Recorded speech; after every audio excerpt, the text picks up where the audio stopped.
I've lived life. I know my preferences. That's what I like. That's what I don't like. This is what I tolerate. These are my boundaries.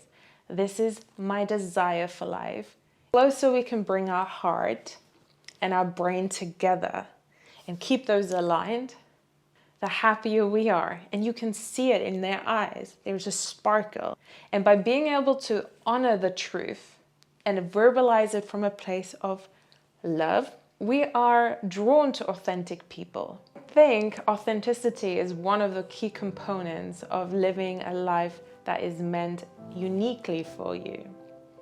Instead, I'd like to bring you out of that herd and be unique for the sense of digging into who you are, allowing your true self to come out. And truthfully, if we don't really know what we want or like, it's because you might have not asked yourself those questions, thinking you're so busy in the rat race or too busy on living life on autopilot that you haven't given yourself the permission to just stop and think for yourself. We live in an overstimulated world where we're bombarded with people's opinions, and those opinions enter our minds, enter our subconscious, and that's then how we believe to see the world. I'm very aware that our minds are a precious tool. That mind can help you shape the rest of your life to be the best possible way, almost something that you could have never imagined, or it could be mediocre and it could lead you to have tons of regrets, wishing that you just played a little bit, had fun a little bit, enjoyed the journey, not stressing out about things that ultimately are not going to necessarily change, but seeing it as this is an opportunity for me to take control of my life. To be authentic is something that we hear more than ever before, but lots of us think it's a scary concept, because I'm not going to be able to grab all of these thoughts out of thin air. They have to come from within. And that process is not what we're going to learn from reading blog posts and watching videos. It's a journey that takes us inside of our past, looking at all the layers of conditionings that have been programmed in our subconscious mind. There's lots of tools and practices that allow us to understand, like, what are the limiting beliefs? What are the beliefs that I've been telling myself that are holding me back?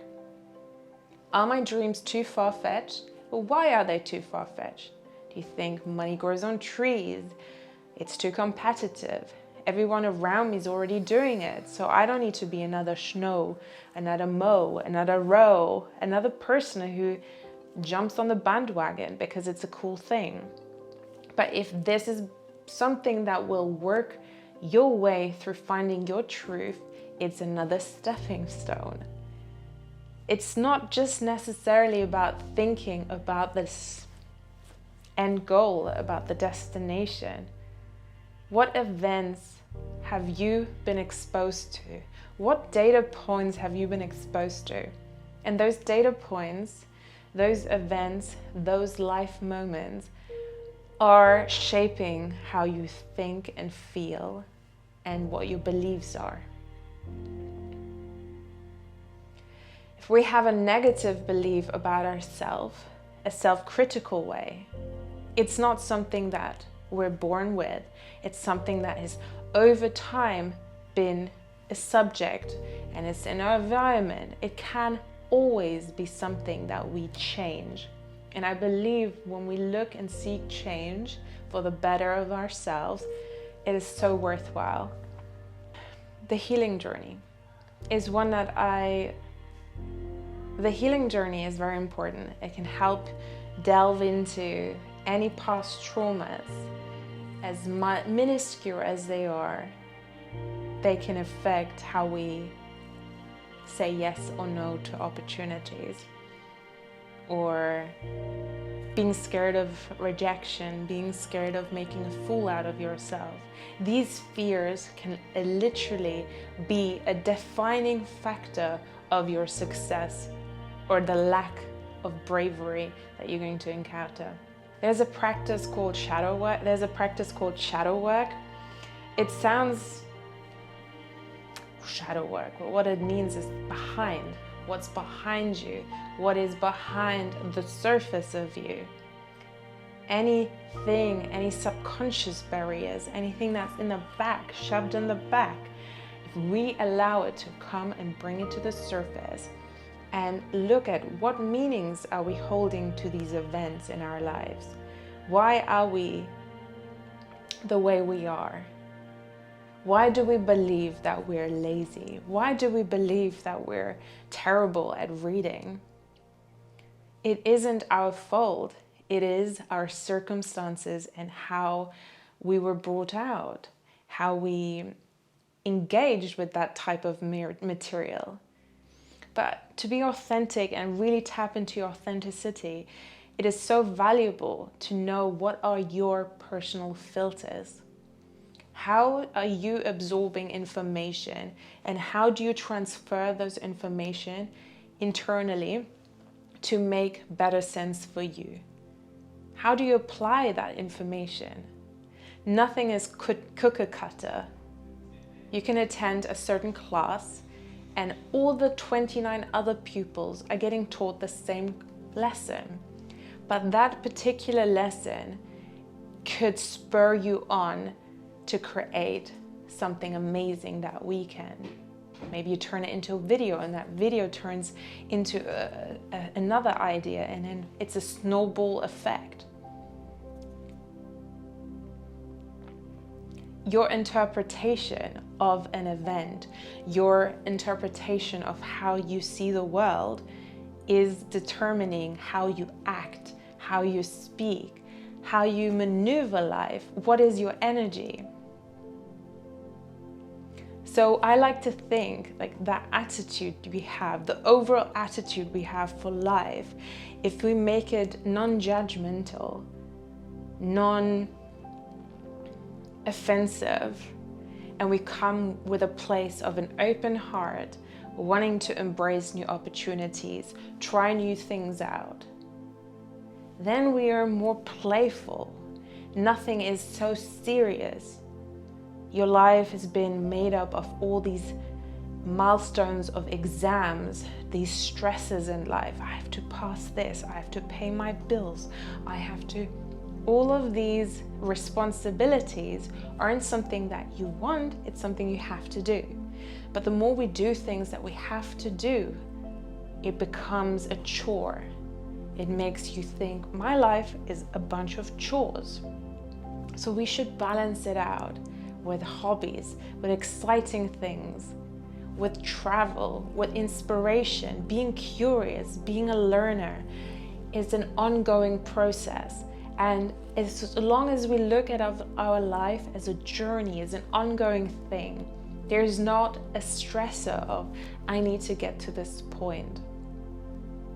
If you think I need to put on my blinders and just achieve, and there could be a reason.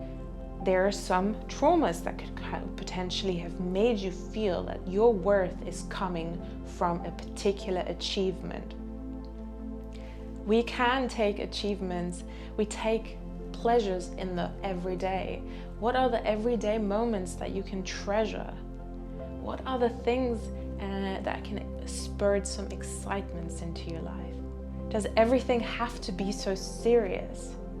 Can you have a conversation where your opinions are coming from personal experience rather than it being from another party, from the news, from a YouTube video, from a TikTok?